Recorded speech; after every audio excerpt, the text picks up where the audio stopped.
Why am I always tilted? All right, Dave, you are live. We think we're live. Everyone, if you're coming on with us right now, we have never done this before where we're going live on our YouTube channel like this. So if things seem off a little bit, it's because they totally are off and we're just learning as we're going. So we'll see how this goes. So Dave, thanks for putting up with us here. Thanks for joining us.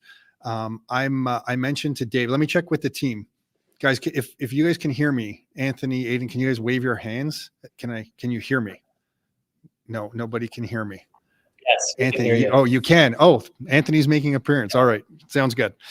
Okay, so we're going to talk about mortgages, rates, what's going on right now in the Canadian economy. I just want to say, Dave, I mentioned this to you earlier. I'm just back from Dubai. I've never had some jet lag like I've had right now. My brain, I've heard of jet lag, but I mean, it's not like I haven't traveled before. The time What change is the was, flight? What is that flight time though? The flight there was 12 and a half hours. And I guess the route back is 13 and a half hours, the flight route. And honestly, and it's an 8-hour time change. And I came back yesterday. I feel I'm a complete mess. But I can't remember. But you're a gangster for doing this. So good for you. I can't remember. Have you been to Dubai? I have not. No. Okay. The most important Your Life, Your Terms event. Okay. Anthony's going. Anthony, hey, if you want to play the video now, you have at it. Let's do it. Listen, in Dubai, when we first landed, we did this safari out in the desert, and I had never done this before. And the way this safari, and everyone, I promise we're coming to the mortgage stuff in 1 second. I just got to share this with Dave. When you're in Dubai, we do this safari, and it says like you go in SUVs and you go off-roading in the desert, and then you have a dinner at night, and you see the sunset, and you ride camels, and you do all this stuff. It was amazing. You could go sand surfing down the dunes like on a snowboard, but you're on sand. I saw some of your pictures on Instagram and they looked very, very, very nice. So yeah, it was incredible. But we thought that the off-roading was just going on the desert sand through some roads to get to these different spots. We didn't realize that, like, when I get in this Land Cruiser or whatever it was, there's roll bars on the inside, which was my first clue. And then it's jacked up. And then before you go into the sand, they deflate the tires a little bit. Yeah. So I'm asking the guy, I'm like, why are you deflating the tires? He's like, oh, we're about to go off-roading. And I still am not cluing in. I still think it's just like some through the sand to get some traction. But now I know when they mean off-roading, we are taking these things like over sand dunes at full speed, straight up sand dunes, flipping down. There was 2 or 3 instances in about this 20-30 minute period. I thought the SUV was going to tip over. The other people that were in the SUV with us started screaming. It was like this wild Canada's Wonderland ride, but like their real life SUV. I had never been in an SUV where they're really using the SUV to its full capabilities before. Like, you know how we drive sports utility vehicles and we just drive them on the road. I was going to say, I think when they got a roll bar in there, that's usually the sign where I'm like, all right, we might get thrown around a bit here. So yeah, it was incredible. But then stopping for the sunset pictures in the desert. And I didn't know that like racing falcons was such a big thing. So they had some falcons there that were kind of around riding some camels. It was just like absolutely incredible. So anyway, back from Dubai, back to the real world here. So everyone, we're going to get started with this. We got some questions prepped for Dave. We're going to talk about CMHC, some of the new announcements, current rates, both fixed and variable rates. We're going to talk about private lending and some promissory note stuff, and ADU financing and some student rental financing. And then we're going to take some Q&A. So if you have any questions, you can drop them in the comments, and we will take some questions and do some Q&A with Dave. But before we get going, the team here has worked hard on a video. We have an event coming up on Saturday, October 5th. We have the next Your Life, Your Terms event.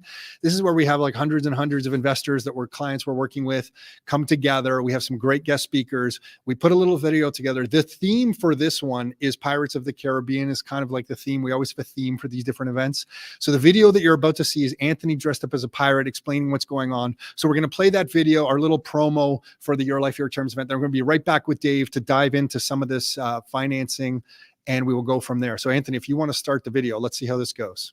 Hold on, Ever Dave. held. The Your Life, Your Terms event is happening Saturday, October 5th at 8:15 a.m. in Mississauga, and we've got an incredible speaker lineup for you. Tom's delivering his legendary economic update with mass confusion on all financial fronts, retirement savings, interest rates, real estate prices, and more. Tom is going to make sense of it all and prepare you for the next 18 months and beyond. Nick and CEO of Greybrook Realty Partners, Peter Politis, are going to be breaking down what's actually happening in the local real estate market with property prices, with rents, with population changes, with cash flow, financing trends, and housing supply. We're covering it all. If you've got questions about the market, we've got answers.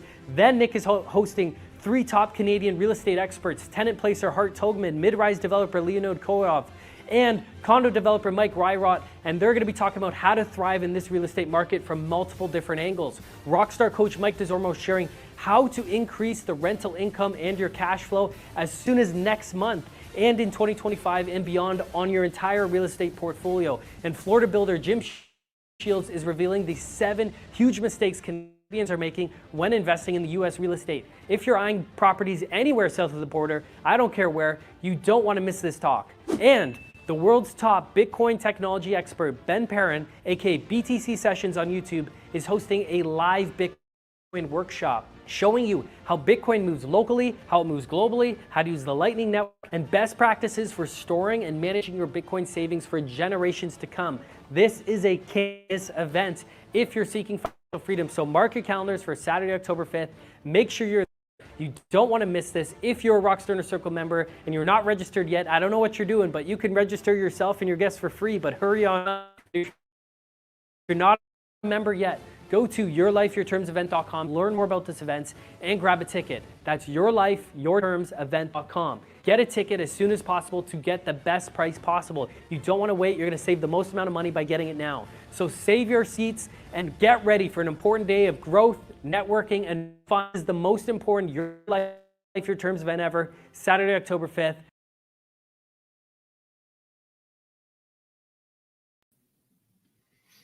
We are back.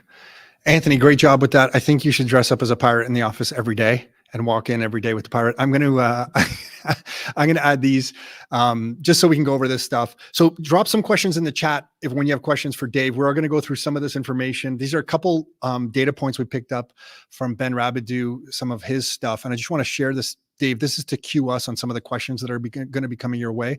On the left chart here, this is inflation in Canada. So we can see inflation in Canada has been dropping down kind of quickly right now. And part of the reason for that is the composition of the current CPI is that it is the mortgage interest makes a high amount of the contribution to the CPI. And as rates come down, the CPI is naturally going to come down as that mortgage interest comes down. So we're kind of set up in this environment where CPI is likely just going to continue coming down. So I'm going to slip to this next slide here. On this next slide, we can see that the Toronto new home sales. Let me just check, guys. I just want to check for 1 sec to make sure the volume is working here. Give me 1 second. I'm coming right back.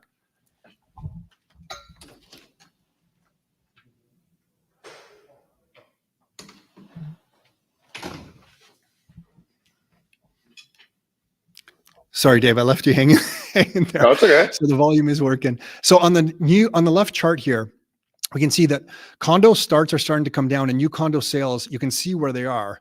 So new condo sales have dropped so much that the condo market in Canada is going to go through a rough next couple of years. I'm going to show you some more data on this. And single family building permits, you can see they're at the lowest rate in decades here. So thanks for that, Betty. I see you commenting on the volume. I appreciate it. So single family homes continue to be what we call the unicorn. If you're a real estate investor in the greater Toronto area, really right across Canada, but if you're in Ontario and Southern Ontario and you're investing in single family homes and adding ADUs or student rentals or whatever it is, you can see that single family homes are going to continue to be the unicorn here. Condos, as you're about to see, are going to have a little fun time over the next few years. On this next chart here, this is condo completion. So I just want to want everybody to see this. Dave, this is something that when you were on the podcast last with us, you had referenced, and you've really opened our eyes to this data, because we weren't fully aware of this data. So if you see the condo completions on this chart here, you can see over the next 2 years, specifically 2025 and 2026, condo completions are going to be super high. So as real estate investors, anyone in the real estate community, we can all expect the headlines on all the major media publications in Canada that condos are going to be in rough shape, because with all those completions, there's definitely going to be some people who bought them thinking they were going to be able to close, who can't close on them. But then in 2028, you can see condo completions, because we've had such little starts over the last couple of years, drop to the lowest point in years. So the condo market's for a wild ride. We're going to go from this very negative mass media headline environment for condos over the next 24 months. And then suddenly there's going to be no supply coming on the market. So that's going to shift again.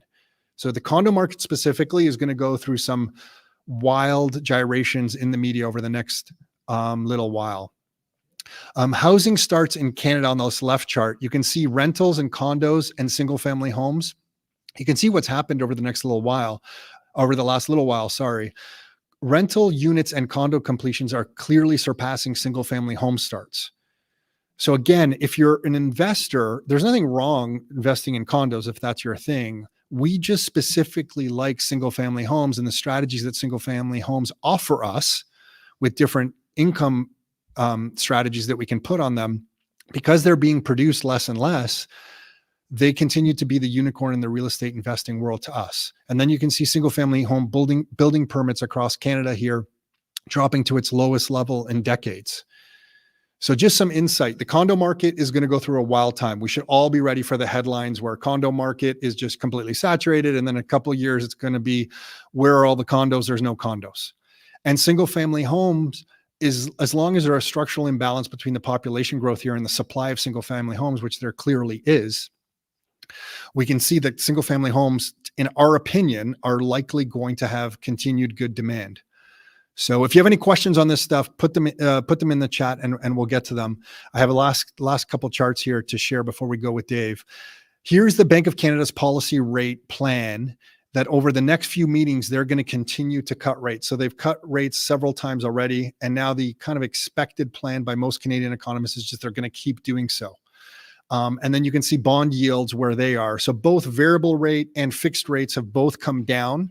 And this is where we're going to ask Dave for where we're at exactly and what some of the predictions are for the future. And then the US, the Fed, which is the light line here, cut rates yesterday by 0.5 point, which is a pretty aggressive first move in rate cutting to go 0.5 point. And then there's the Canada and the darker color there. So you can see how we kind of match with the US pretty closely. So then now that the US has cut 0.5 point, it kind of gives Canada all the cover it needs to just keep cutting. So now we're in the rate cutting cycle, the increased liquidity cycle. This is what we can expect to see over the next few years, which will likely bring some new demand back into the real estate market that has some light demand for the last couple of years. But that's where we're at with that. So I'll take these slides off. So Dave, we're gonna get your opinions on some of this stuff now. And I guess to start, CMHC was in the news announcing some new changes to some of the things it's going to offer the market. Can you just share with us, like, what did CMHC announce and some of your thoughts on it? Yeah, sure. There were two, I would say, material changes. The first one, the easy one, being that previously, before, if you were buying a property in Canada, you were putting down less than 20% down payment. The maximum home you could buy in terms of price was $1 million. So that means CMHC was not willing. So if you bought something for $1.2 million and you wanted to do 10% down payment, you actually did not have a facility to do that. CMHC would not insure that. They will now insure mortgages on purchase prices up to $1.5 million. So that is, I would say, a material change. It's a 50% increase in their previous maximum. And the other change was an interesting change in that, if you remember, Chrystia Freeland months ago had kind of pandered about with this thing where they're saying, hey, if you're a first-time buyer and if you buy a new build, we'll give you a 30-year AM on an insured mortgage. To be clear, an insured mortgage. Well, now that is now an or. So now it's simply, the rule now is, if you're a first-time buyer or you're buying a new build, if it's an insured mortgage, meaning less than 20% of down payment, you can actually qualify and get up to a 30-year amortization. So look, this is very welcome, but I mean, Tom, Nick, we all, we have been around when insured mortgages had up to 40-year amortizations and you could do 0 down payment. So, I mean, I think though it's in a good time for the cycle, right? I mean, we're starting to see the cycle shift. And Tom, back then, when was the 30 and 35 and 40-year amortizations available? They were available in the type of cycle we're about to enter. Yeah. Yeah. Do you remember? I remember doing like 0% down investor deals. And then the late Jim Flaherty's passed away, but the late finance minister in Canada pulled that back in. Do you remember that era? 0% down investor mortgages, 35-year amortization. It was wild. Even with the amortization, the CMHC fees, it was just like absolutely incredible. Okay. So the CMHC changes, I think over like my lifetime, over the next 5 and 10 years, we're going to see well beyond 30-year amortizations. Now, this is just my opinion. It doesn't make any sense that we would see that. I just feel the government is going to announce to Canadians that it's only fair that all Canadians have access to homes. And the way to do that will be to extend the amortizations. And again, I'm not agreeing that that should be done. I don't think that makes any sense to do. But I do think politicians will start announcing that's time over the next 5 years. We're just going to see longer and longer amortizations and, or opening up the 30-year from first-time home buyers to like everybody. We're just going to see increases in that, but I'm just guessing, but that's kind of my thoughts on where some of that's headed. Okay. So Dave, where are current rates at though? I don't know if you want to start with variable or fixed. And then maybe if you could do some, I know everyone's case is different. Everybody has different credit scores. I understand that this is a completely loaded question. But where are rates fixed and variable? Well, I look, I can tell you one thing is we're in a different era in terms of rate sheets. I always laugh and I say, when I first started in the business, you had a rate sheet from a bank and the 1 year, 2 year, 3 year, 4 year, 5 year, it was all just one rate. And that applied to either a rental mortgage, an owner occupied, an insured, whatever. Now there's really 3 different distinctions you need to know. There's insured rates, right? So if you're buying a property less than 20% down, there's conventional rates, meaning you're buying a home that you're going to move into at 20% down or more. And then there's rental rates, right? So currently today, you have basically those 3 and the range is wide. So rental rates are the higher rates at the moment, slightly higher. And then you've got your conventional regular owner occupied, and then you've got your insured owner occupied. We are seeing on fixed rates, it's incredible. And the spread is so wide, but we are seeing already as low as 4.09, 4.19 on a 5-year fixed rate on an insured owner occupied mortgage.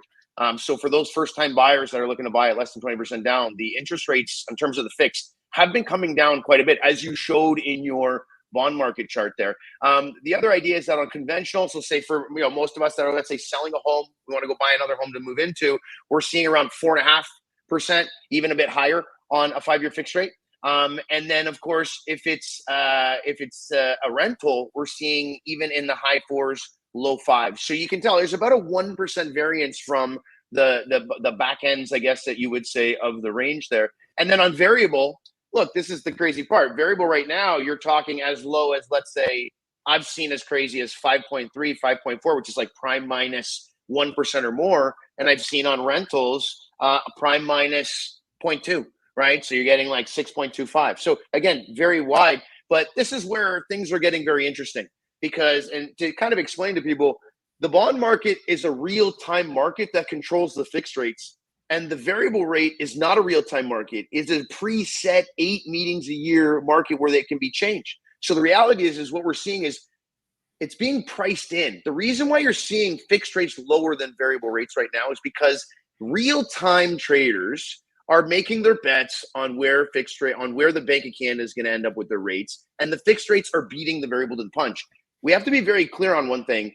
Variable rate, when you're choosing your mortgages, the variable rate should be lower than the fixed, right? That has always been the idea. For 18 of my 22 years, the variable is the lower because you're now saying, hey, I'm going to take a risk to take that lower rate, you know what I mean? Or do I not take that risk? I take the slightly higher rate that's fixed and I don't have to worry about it. So we're in a weird part where I've only had this 4 times in my 22-year career where the fixed rates are actually lower than the variable. And so it becomes a very tough decision, right? A lot of people are saying, well, what do I do? Like, fixed rates are likely to continue to come down. The variable is going to keep coming down. Do I take the fixed rate now and then maybe worry about it down the road? Or do I take the variable, which is at times 1%, even more higher than you can get on a fixed What rate? have you been seeing a lot of people do? Are a lot of people hedging with like a 3-year fixed rate right now? Well, I mean, look, I can tell you what we're doing. I mean, and what we were doing when volatility was at its highest in the back half of 2022 and in 2023 was we really preached to people we wanted them to take flexible mortgages. And that's being 1 year, 2 year, variable, something that would allow you to capitalize on lower rates when they came in the future. And they were going to inevitably come. The 3-year at the time was not something we liked. What's happened is the 3-year became the intoxicating rate in the last 12 months. It was that one rate that was lower than all the other fixed rates. Yeah. And it offered this part of flexibility because you're like, well, it's 3 years. I'll have a renewal. Instead of 5 years, I'll have a renewal. But the reality is, I always say this, would I want to take a 3-year fix today in 2024, knowing my renewal is coming up in 2027? And the answer is no. If there is going to be an inflation spike, it's likely to happen at some point, potentially in the back half of 2026 and in 2027, when they would inevitably then have to do a rate increasing cycle. I do not want my renewal then. I think, and what we've been preaching, and a lot of our customers have been listening to us and going with this is, you take the variable, treat it like an elevator, right? If I said to you, I think in, 3 to 12 months, the fixed rates are going to be even lower than they are today. I think you might be able to get a 5-year fixed at even 3.49 potentially. Then the idea is, how do you get there? What's the easiest way to get there? Jump in a variable.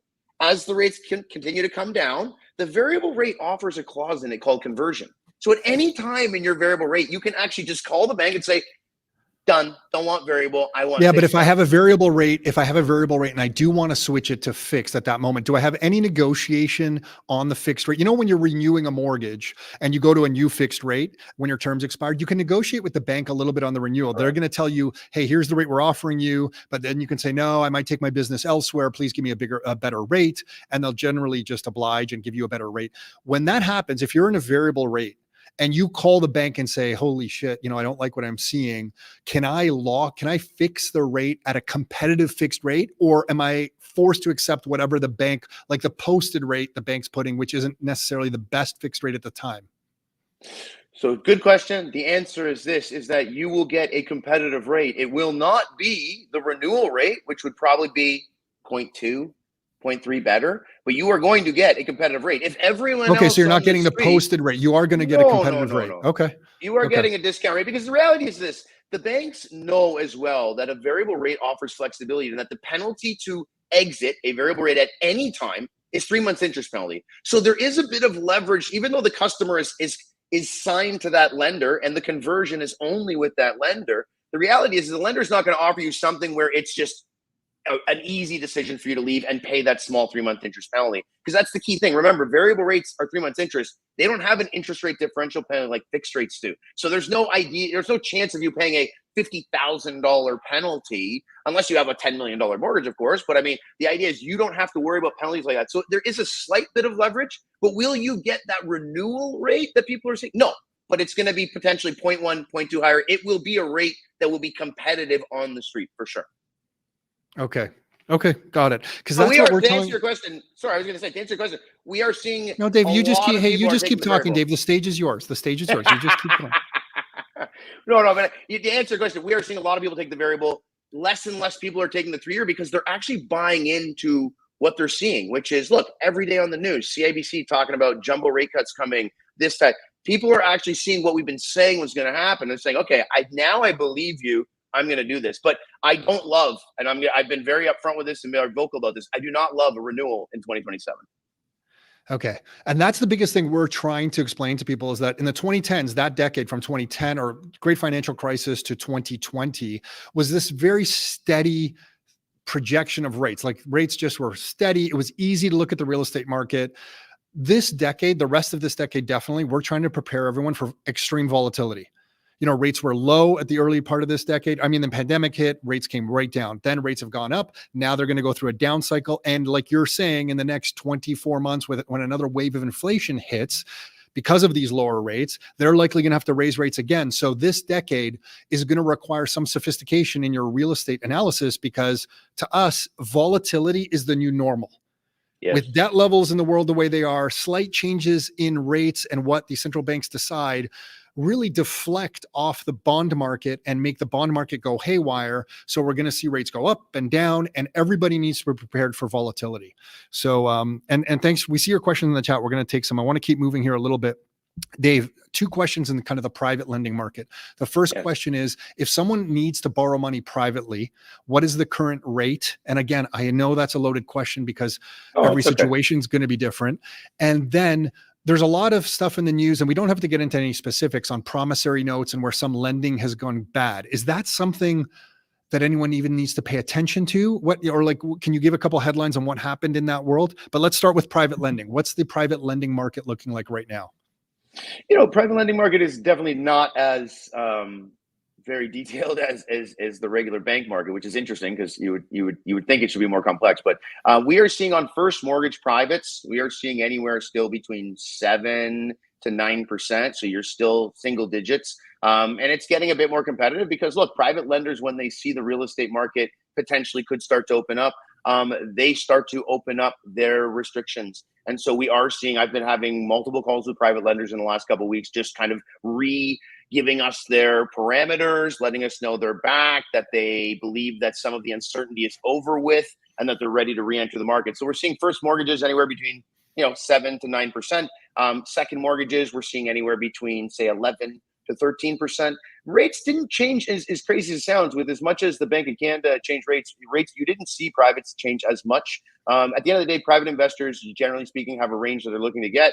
And even though the Bank of Canada may make changes, most private lenders that I know are pretty sensible, and they really just want their capital out. They'd rather not, overcharge by 2% and then have to fight to get the money back out. Private lenders love to have their money out and working, and that's just the way it is. And then as far as promissory notes go, look, is that I'm just asking that because in the headlines of the media in the last few months, there's been a lot of different mention of promissory notes and real estate investors using them. Yeah, I just want to give anyone listening, what's something people should know about that whole thing without going into all the stories? Don't be the lender. Be the borrower all day on a promissory note. Be the borrower as much as you want. I mean, what were people doing with promissory notes? They were lending money to someone else, and the only guarantee was the promise to repay. It wasn't secured against any form of collateral. Am I overgeneralizing? No, it's right. It's just it was done in the wrong way. And what I mean by that is you had, let's say a real estate club across Ontario, people within that club, to try to facilitate deals, they would go to their own members and say, hey, are you looking to lend money out? And they'd say, sure, I will make, you're going to make a lot of money. And so what was happening is some of these clubs, in order to perpetuate business and to make business run, they would have investors of theirs give money to basically lend to other investors. So things are moving, right? Sales are happening. But the reality is that promissory notes, in my opinion, were not done correctly. I mean, you can even see on the news, there's multi-millions of dollars being lost by investors that would trusted the wrong people. Money was put out. And at the end of the day, I've never liked promissory notes for one reason. As a lender, you're not secure. You're just not secure. How am I getting my money? If they don't pay me, what can I do? Now I'm in a legal fight that I don't want to be in. At the end of the day, I would rather be a private lender than lending a promissory note. And I've said this to anyone, and we don't do it. Our firm, we refuse. If I'm going to lend a promissory note, it's coming from me, Dave Butler. I'm not going to ask my clients, I'm not going to ask my lenders to lend on a promissory. My lenders are willing to lend on secure real estate where they feel they can't lose, right? And where they can help the customer. At the end of the day, a promissory note being lent out where there's no exit plan, that at the end of the day, that person that's lending out is in danger. And we saw that, and we're seeing that, and that's going to continue to happen over the next 6 to 8 months as the market changes. We will likely see some maximum pain by sellers that have to capitulate, or people that are having trouble paying their mortgages even now. And you're going to see some more situations where these promissory note things become a thing, because that's the first thing to drop is the people that lent on promissory notes. So the first people to always lose money when cycles change like they have been, and that's what's happening. But my best advice is be the borrower all day on a promissory note. Do not be the lender. Okay. Before we take some of the questions that are coming here in the chat, I just want to ask you about accessory dwelling units, or, like legal second suites, or somebody building a garden suite or a laneway house. as far as banks are, and the reason this is coming up with investors so much is it adds a lot of income monthly to the property. So for example, we know some people building these in Hamilton and downtown Toronto Laneway, Kitchener, people are adding them to lots, and they're adding, if they're building a garden suite in the backyard of this house, they're adding like $2,000 a month to that rental property. So there's capital required to build it out. You're obviously spending some money to build this out properly. But if you have one single family home rental that you're converting into a legal second suite, so it's kind of like a duplex, and then you add a garden suite in the backyard, you're turning a house that maybe was generating $3,000 a month in rent to something closer to $6,000 or $6,500 in rent. So it just changes the numbers a lot on investors. Are you seeing banks lend on these properties, or if somebody's going to build one and refinance, are the banks looking at the extra income that's generated from adding one of these units during the appraisal? What's the state of that market with the Canadian banks? Well, we got some lenders, I will say that. Look, whenever there's a change like this, in terms of regulation, the banks always take a long time to get caught up, right? I mean, look, anyone that currently has an Airbnb property is still having trouble getting financing, and Airbnbs have been around for a long time. The good news about ADUs is that right away, there were two banks that actually jumped on board and were involved in making sure that they would finance properties that had ADUs on them, and that would be TD and National Bank. Now, National Bank, it's through their wealth side, so you would want to have a connection through their wealth side on that, which we happen to, of course. But it is something that is being financed. So imagine I have a property, I'm going to put an ADU on it. It's now bringing me in more. Traditionally, if you would go to your bank and say, I just put an extra dwelling on the property that's making more money, they'd say, oh, if it's more than one dwelling on the property, we won't even touch it. And that was a rule in banking for the longest time. Okay, meaning I used to get clients come to me and say, I want to buy this beautiful property. It has two separate homes on one lot. And I'd say the problem is, as much as it's a great investment for you and it sounds like a great idea, getting financing for it is absolutely horrendous. The banks hate that stuff because obviously when they take it over and sell it, it becomes a nightmare. And anything that's hard to finance becomes something that just banks don't want to be involved in. The reality is that TD and National Bank stepped up. They are approving files. So meaning we've had clients come to us, say we've added an additional unit to the property. What our bank has told us, we can't get financing now on this. What do we do? We have taken their applications to the appropriate banks that will allow it, and we've gotten approvals. But again, it's really just a situation where it's going to take time for all the banks to adopt to this new thing. Banking is slow. It's literally the slow. Any industry I've ever even watched or studied, the banking industry for some reason is the slowest one to make changes because it's a very old school thinking, and they don't like to change until they know for sure if they're going to lose or make money. I mean, obviously banks are very zero risk, right? So we are seeing some change, but the reality is there. You can get financing on it. You have to be very careful with the lenders that you use, because also if you report to your bank that you've just added a dwelling to a unit and they're not a lender that allows that, now potentially the bank can say, well, we don't want your business anymore on that property. So, things are, listen. And have you seen that? Have you seen that happen? We've heard the threat of it. Yes. So we've actually heard the threat of it, meaning we've had customers say, I approached my bank, I asked them this, and they said that if that was to happen, we may not be able to continue to keep our mortgage on the property because there's been a material change.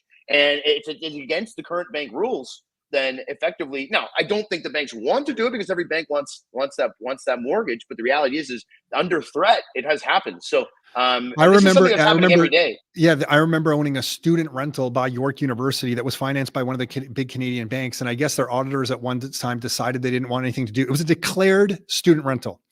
Upon renewal, I get a letter saying, hey, thanks for your business the last 5 years. We're not refinancing. We're not renewing this mortgage. You have to go find another bank. I couldn't believe it. They just, washed their hands.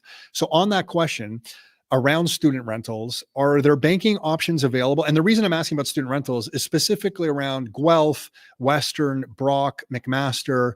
Some of the investors we're working with are really killing it on just the monthly income they're able to generate from some of these student rentals. Some of the smaller colleges are interesting, but some of the big universities have population bases of students of like 30, 35, 40,000. Like Western will have almost 40,000 in population and students. And then they have all the staff. And if you have a hospital at Western, for example, just a hospital on the campus alone is adding a lot of people. So you're renting, the rental demand you have in good economic times or in bad economic times around universities is pretty interesting. But the banks seem to pick and choose. Where are we at with the banks now? Are there some options available to investors for student rentals, buying them and refinancing them? Still tough. I mean, look, there was most of your investors that are on here that have worked with us know that there was one bank in particular, it was CIBC, that seemed to not mind student rentals. You could tell them it was a student rental, they would finance it. It wasn't easy, but it was doable. We are seeing CIBC pulling back from approving a lot of student rentals. With that said, look, there are always creative ways to get things done, whether it's your client buying the home as a regular home and then converting it afterwards to a student rental, whether it's trying to get creative and using banks that don't necessarily look at the type of rental it is and will take sometimes the market rents from an appraisal company. That exists right now as well. So it does seem, sadly, that the solutions to student rentals are usually backdoor solutions, but they are solutions that can be used. And we know of clients that do this. Look, the last student rental deal I did was for a customer. It was a very large student rental. It had a lot of bedrooms. It would not have been one that would have been able to really have been, creatively done in terms of slipping through. So the reality is that he bought it outright. He bought the entire thing outright. He ended up doing some changes to it, got the right lender involved with it, but he needed time. It wasn't something that he was able to do right away. This is something that actually took time. So student rental market, it still exists. And to be fair, I believe they're great investments. I think what we all have to realize is the banks don't like them only because their fear is that if the investor who owns it does not pay it and the bank has to take it over, they're possibly walking into something that they don't want to have on the market, that they don't want. Which is always crazy to me because student rentals have served us so well over the years. You never really have missed payments, or we haven't experienced that's always backed up by the parents. You get rent. The interesting thing with student rentals is the tenants leave typically after they graduate. So you're always resetting to current market rent. So your income on a student rental, unlike a long-term single family home rental, perhaps where you have a family in there for 10 years and the rent caps kind of kick in, on a student rental, when it goes vacant, you're going to market rent. So by way of example, at Western, there's a property I know of that was renting out for $650 per room. And there was 5 rooms in this property about 4 years ago. It got re-rented because those students left, and it got re-rented. Instead of $650 a room, it re-rented out at $950 a room. And with 5 bedrooms in there, that's a huge difference in the amount of income that's able to generate. Okay, so Dave, I'm just going to share a little bit of what we have coming up for everyone. And I'm going to take some of the questions that have come in the chat. If you have any questions, drop them in the chat for Dave. We're going to ask them right now. Thanks for putting those up, Anthony. So here's what's going on, everyone. So on Saturday, October 5th, here, I'm going to go wild. I'm going to go into full screen mode here. Here we go. On Saturday, October 5th, we have the next Your Life, Your Terms event coming up. This is going to be just by the airport. So that's kind of the location by the Toronto airport. And if you're not familiar with these events, we host these multiple times a year. They started with like 80 people. They've grown into like 1,000 people in the room. We have tons of great guest speakers. And to me, the best thing about these events is meeting other investors in the room, because you might be somebody who is interested in condos, sitting next to somebody who's building laneway houses, who's sitting next to someone who does student rentals or legal second suites, and you can all share information. So really, to me, the best value of attending something like this is the people in the room that you're learning from, because they're all active investors. So here's what's happening on October 5th. If you want to come to the event, you can come for the event. That's option number 1. And not only will you get a ticket to come to the event, you can get Dave Butler and his team the full Canadian mortgage financing class that they do here at Rockstar. We have it recorded. So if you want all the information on how to get financing as a real estate investor in Canada and all the ins and outs, you're going to get a recording of that when you attend. And you're going to get Your Life, Your Terms event recordings. And you're going to get one of our wonderful t-shirts, a Your Life, Your Terms t-shirt. So that's option number 1. This promotion is going to the end of day today. So you can go to ylytevent.com to get that. Or you can have option number 2, and you can come to the event. You're going to get the mortgage financing class, the Your Life, Your Terms event recording, a new t-shirt, but you're also going to get 2 free guest tickets to bring some guests with you to the event.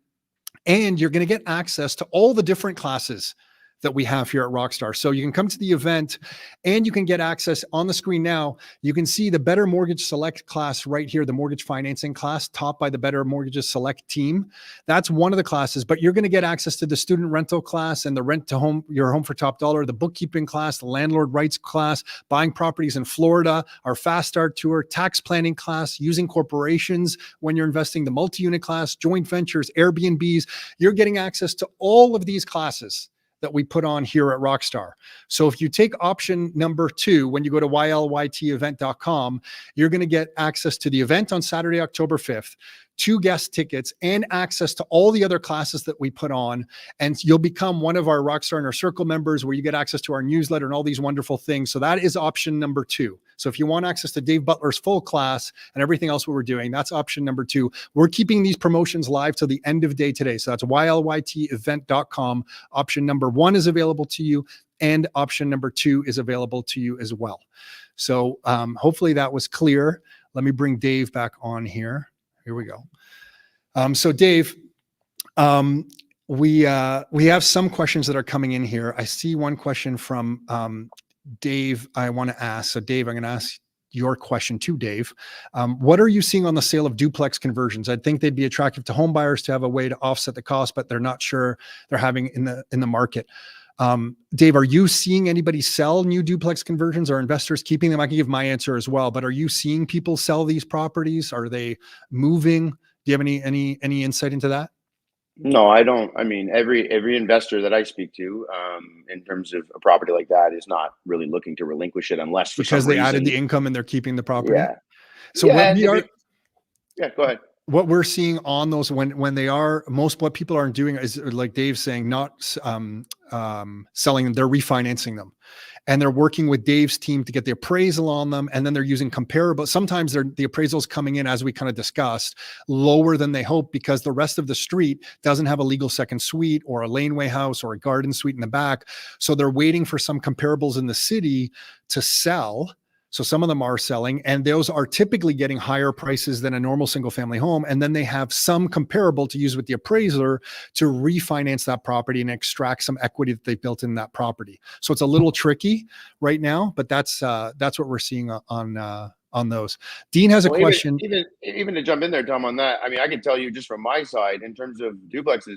I mean, we get calls every single day from they're not investors. They're regular people that want to buy a home to move into. Makes sense. They are constantly asking about buying duplexes and triplexes where they will live in one of the unit and rent out the other unit. So the demand on them is extremely high. But to your point, and that's why you just said the prices on them usually see them go a bit higher, because the demand is so high and there's not enough supply of these types of properties available to meet the current demand. And the reason why I have that current demand is simply because it costs so much to now have these homes. So just like I said on the podcast with you when I was there, we've done more applications in the last year where we have more than 2 people on the mortgage app than I've ever done in my 22 years of doing this. And that goes to show more and more people are teaming up. I've got mom and dad along with son and his wife all moving in together now. This is a new thing, but it's happening all the time lately. So Mark, Andre has this question. Thank you for the good info. Are longer amortizations good for investors? What are your thoughts? I'll tackle this one, Dave. Longer amortizations, in our opinion, are great for investors as long as the carrying cost of the property is something that you can handle. So if you imagine the Bank of Canada came and said, we're going to allow 50-year amortizations. I'm okay with it as an investor because my monthly carrying costs are typically lower. The interest that I'm paying, although is much longer, is a tax deduction because it's a rental property. So I'm for it. The only time I would be against it is that if I'm leveraging myself so much with, buying multiple properties and I'm just really have no room for any kind of error, I don't want to take on too much real estate if rates change on me and I can't carry my properties. So the property typically has to be cash flow positive so that if crap hits the fan in the economy, I can carry these properties. What we've seen when real estate gets when a frenzy builds in real estate, typically people buy properties thinking they're just going to go up in price forever. They don't look at the monthly carrying costs. They just think they're going to sell them for a profit. And then if we go through a period of 3 or 4 years where rates are high, what happens in that moment when rates are high, people can't carry their properties anymore and they have to sell them. So the low amortization was so exciting and people got into the market, but they didn't run their numbers properly. And then when rates change on them, they're forced to sell. So as an investor, the general rule of thumb, I don't care about longer amortizations. The interest is a tax deduction, but I have to run my numbers, work with a team that knows what they're doing so that I don't overextend myself. Should rates change, I don't have to sell these properties really, really quickly. So anyway, that's kind of my thoughts. Dave, I wanted to ask you this question. Why were you saying you don't want a renewal in 2027? That question has come up, it looks like, a couple of times in the chat. So like, why don't you want a mortgage renewal in the year 2027? Because if we are going to get, when you look at a calendar and you start to forward look, if the Bank of Canada plays the rate cutting game until let's just say they stop their rate cuts in the summer or fall of 2025. We already know through data that the Bank of Canada would likely, even if inflation started changing the other way, they're not likely to make a move to the other side for at least a year, right? Look, case in point, what we just went through. They lowered rates. Increased rates, waited. Generally speaking, central banks wait too long, and then they start making their moves downwards. Generally speaking, central banks don't like to go down and then up right away, or up and then down right away. So they leave this time, and of course, to allow the rates to make their impact on inflation and on the economy. So if you start to really look at a timeline and you say, okay, Bank of Canada starts cutting, their cutting cycle lasts until the summer or fall next year. They waited out another year, so now you're in 2026. If you get an inflation spike, which is very possible depending on how low they bring the rates, that inflation spike would likely occur at the end of 2026 or into 27, which means Bank of Canada would now be in an increasing rate cycle. Now, it's not that I hate, I'm saying, oh, you're in bad trouble if you have a renewal in 2027. I say it's not optimal. What's optimal, I believe, is locking in the lowest 5-year fix that you can when it's going to be at its lowest point. The lowest point it likely will be is at some point in 2025 or the beginning of 2026. So I want to be able to take my 5-year fix. Hopefully I lock it in at 3.49. My renewals now not until 2030. And if there are any crazy inflation spikes, Bank of Canada has to go through another rate increasing cycle. Hopefully I'm not smack in the middle of it, which I just truly believe 2027 may not be a year you want to have a renewal. That's all. Morris has a question here, Dave, for you. It says, what happened those other times when you mentioned variable was higher than fixed? Do you remember? I know. Yeah, every time. So the way it works, I'll explain exactly how it's going to go. The bond yield, the bond market obviously prices it in way before. So what you're going to notice, and you can film this and bring it back to me in a year, but what's going to happen is every time the Bank of Canada Dave, you're very confident. You're very confident. I'm very confident. You're very confident. Because it's happened. Well, it's only because I have the data to back it up, which is that the bond market will start to slowly price. So if the Bank of Canada cuts by 0.5% and then do another 0.5%, most people will think, well, that means the bond market's got to come down. Fixed rates have got to come down 1%. That's not the case. Fixed rates have already come down almost over 2% in the last year. And the Bank of Canada variable rates only come down by 0.75. Why is that? Right? That's because simply, again, I explained earlier, real-time market compared to predetermined schedule market, right? Real-time market is already pricing in a lot of these Bank of Canada cuts. So you're going to start to see Bank of Canada now is going to be the one making the big cuts over the next year. And you're going to see the fixed rates aren't going to come down in unison. But that's only because the fixed rates have already come down much bigger than the Bank of Canada. So we're just going to have the reverse effect. But what happens is ultimately the variable always ends up lower than the fixed at a certain point. Doesn't mean I want you taking a variable and riding it for 5 years. I'm very clear. I want people to ride a variable simply to get to their longer term destination of a 5-year fix at a sub 4% rate. And I believe that is the sweet spot. Some people say, should I wait till it's 2.89? Well, I don't know if it's going to get there, right? The only thing I do know for a fact when I study the yields and I study the charts is that 3.49 to 3.79 on a 5-year fix is very, very conceivable over the next little while. And I think that we need to look at that as our potential low point in fixed rates. Okay. And like you said, if you start with a variable, you can always lock it in to be a fixed. So that's the idea. Whereas you can't really do the reverse. You start with a fixed, you can't really easily switch it to a variable. So if you start with a variable, you can lock it in if you choose to lock it in. Okay. I'm going to ask this next question from Doug saying, why are rental housing mortgage rates higher than other types of housing rates? But before Dave, you answered that question, I just want to remind everyone, if you want full access to Dave's Better Mortgage Select class, where his whole team is teaching this for multiple hours, getting into all the details, you can get a recording of that with option number 1. You get an event ticket, which is happening by the airport on Saturday, October 5th. We're going from like 8:15 in the morning till about 2 p.m. Dave's team is going to be at the event. So you can meet Dave and the team at the event, get a recording of their class, you get one of our t-shirts, and you get a recording of the event. So if you can't make the event, you'll get a recording of the event with option number 1. With option number 2, not only do you get all that, but you get access to all the other classes that we have here at Rockstar, including the Airbnb class, knowing your landlord rights, building accessory dwelling units, severing properties, U.S. investing in Florida taught by an American, mortgage financing options with Dave's class, accounting. We have multiple accountants, estate planning, all the different things that we teach here. You get access to all of these classes, and you get to meet with somebody here at Rockstar, either virtually or in person, to go over your investing goals.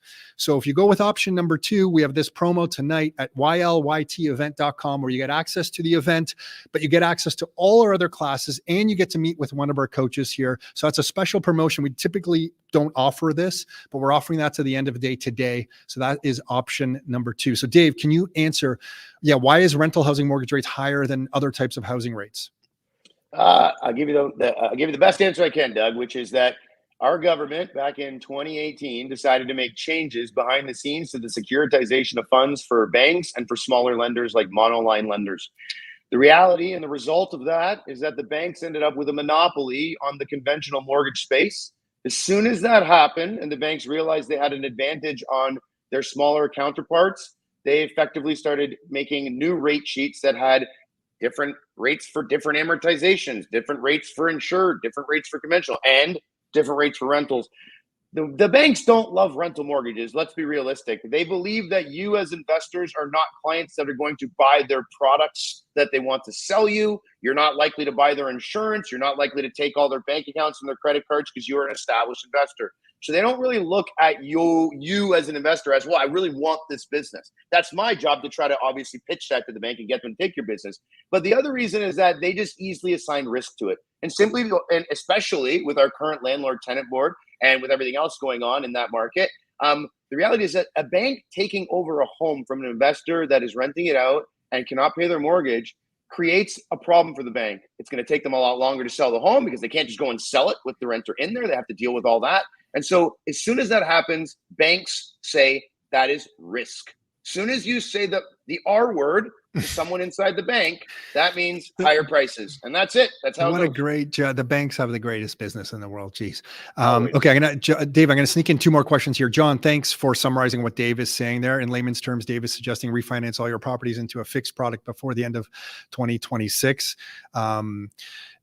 Dave, I don't mean to put words in your mouth, but John, I appreciate the summary there. So Anne is asking, Dave, the bank shouldn't have a problem if your primary residence is paid off and then you want to add an ADU, let's say a garden suite into the house. The banks probably are, not going to bother you in that scenario. I imagine Anne is saying that if you want to get some financing maybe or something like that, because the bank's not involved anymore. That would make sense, correct? And good question. Look, if you own your home and there's no mortgage on it, there's no bank to worry about. Now, obviously, in this case, if I'm trying to read into the question, how would you, if you had the money on your own to build the ADU and you built it and you didn't need to put financing on the home to replace the money that you had used, fantastic. You don't need a mortgage. So therefore, banks have no say. You get to do what you want. But if you have a home paid off and you're looking at adding an ADU and you're deciding, well, should I add the ADU first and then refinance? No, I would probably, if it's me, I would actually refinance before the ADU is on there because you're going to have more choice, right? Remember, there's only certain banks that are actually financing ADU properties. So the reality is that before it has an ADU, you're going to get your most and your best financing options. So that would be the time I would actually take the money out, build the ADU, and then after that, if I assess that I need to refinance or whatever, fine. But the idea is, if a client came to me, house is paid off, I want to add an ADU, I will not need to refinance after. I just want to take the money out of my home now to build it, and I'll pay the mortgage. I would be doing that way before I added the ADU, so I have more options, more selection, and obviously I'm not going to run into banks that are saying I don't want to finance it anymore because you have this and that on it. So, and Dave, I'll take one more question here from Ricardo. Ricardo saying, I want to invest in private mortgages. Where do people go to invest in private mortgages? Find a good broker. I mean, I don't even want to say call me because I'll be honest with you. I